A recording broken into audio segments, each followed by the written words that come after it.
बिस्मिल्लाहिर्रहमानिर्रहीम। चार शेर थे अरब में, अगर वो इकट्ठे करबला होते तो इमाम हुसैन की शहादत मुमकिन नहीं थी। आका अब्बास, आका ज़ैनुल आबिदीन, मोहम्मद इब्ने हनफिया और मुस्लिम इब्ने अकील एक कूफा चला गए, एक हिजाज में रहे। इमाम सज्जाद बीमार थे तो मौला अब्बास एक शेर बचे जंग के लिए, तो पूरा अरब फना हो जाता अगर चार शेर होते।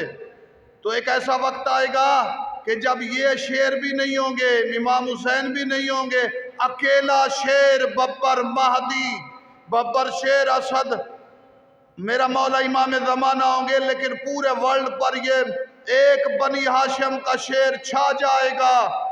उस वक़्त बहुत ज़्यादा शेर थे, अरबों पर कब्जा गलबा ना हो सका, लेकिन जब ये कायनात का अजीम शेर मेरे मौला महदी आएंगे, मशरिक मगरिब शुमाल जुनूब में सारे गीदड़ भाग जाएंगे, महदी का गलबा होगा।